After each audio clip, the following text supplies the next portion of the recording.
Hi there, these comments are for MZ, and I am Michael, the founder, owner, and the materials writer for all of your lessons at the 7-step system to pass a TOEFL IBT, and thank you for completing the integrated speaking practice test number 1.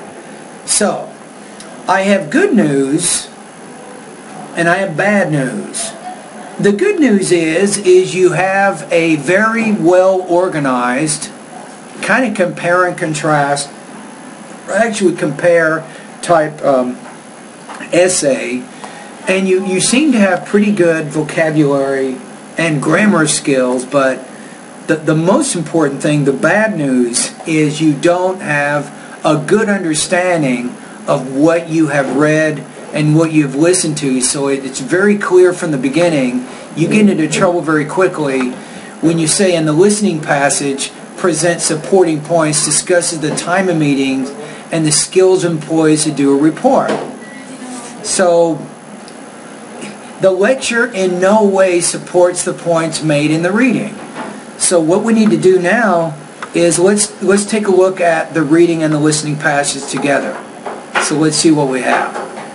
So there's really 3 main points here. So all businesses want to succeed, and arranging meetings, encouraging employees to read all required training materials and reports, and making sure employees bypass the stages of the writing process since it is too time-consuming and will make companies more efficient. So you're not saying anything, I don't know why, but you haven't said anything in your writing about bypassing or skipping the stages of the writing process. That is the 3rd point in the reading. You must not leave that out. So let's see how the reading develops these ideas. So it says, all employees need to attend all company meetings, and companies should schedule as many meetings as possible.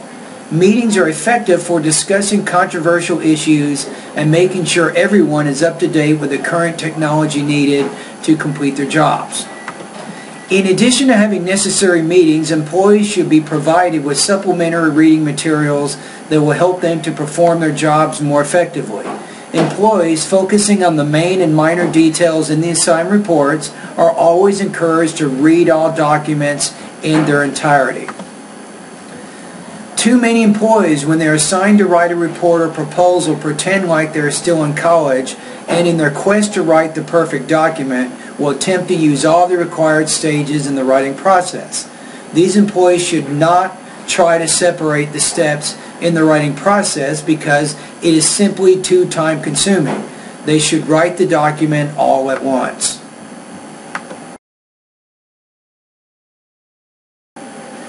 Okay, so what do we know about these 3 paragraphs? Number 1, employees should attend all meetings.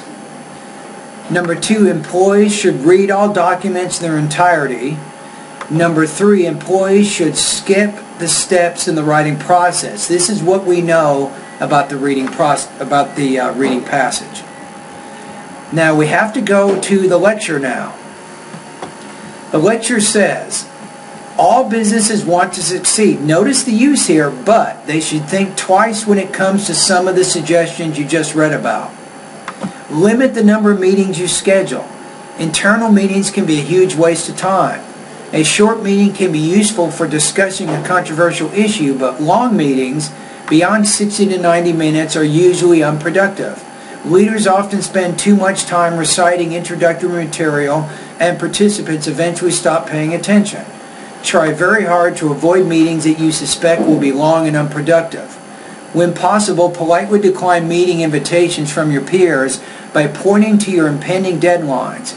If that's not an option, make clear that you can stay for only the first 60 minutes and will then have to deal with more pressing obligations.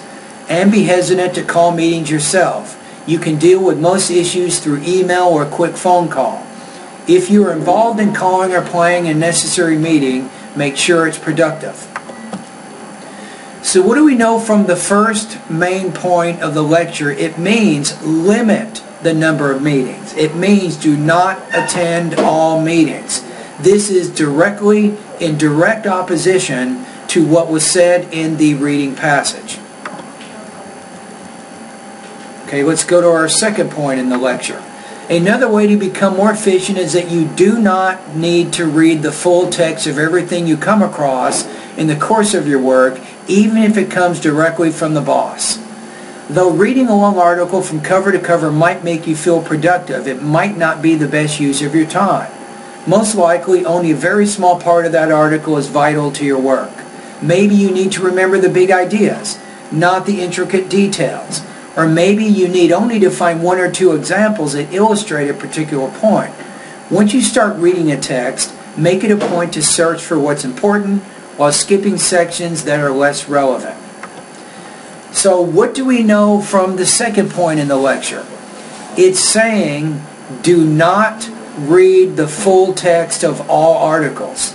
You don't have to read everything that you are given, even if it comes from your boss. Now again, this is in direct contrast to what was said in the reading passage. Okay, let's go to our final point in the lecture. The final suggestion that is important in helping you and other employees to become more efficient is to follow the steps in the writing process. When some people sit down to write a long memo, they insist on perfecting each sentence before moving to the next one. They want to complete all the stages of the writing process at the same time, a most difficult task. In my experience, this leads to very slow writing. A better approach separates the main steps in the writing process. First, compose an outline for what you're going to say and in what order. Then write a rough draft, knowing it will be highly imperfect. Then go back over your work and revise as needed. This is the time to perfect the phrasing of those sentences. Following the steps in the writing process will ensure that you complete your writing projects in a timely and accurate manner. So the third point, according to the lecture, is to not skip the steps in the writing process. In fact, arguing in contrast to what was stated in the reading passage, writers should follow the steps in the writing process. So the 3 points in the lecture, they directly disagree with the 3 points in the reading. So they're very, very different there. So now when we go back to your essay, each of your paragraphs, notice how you don't even mention anything about the third point in the reading passage or the third point in the lecture. You have completely left that out. That's a major, major point there. Not a good idea. And also you're explaining information which is simply false. You have misrepresented, I think, the most important connection between the lecture and the reading, in the sense that the lecture is in opposition to what was said in the reading passage. So let me give you an example of how you can actually answer this question, so you can kind of see it. And I'll make this a little bit bigger here, so it'll be easier for you to see. So let's go to, here we go. So in the first paragraph, you want to see something like this. For businesses to be successful, the reading passage recommends that all employees participate in all meetings, read all the materials, and bypass the steps of the writing process when writing reports. But the lecture questions the efficiency of these suggestions.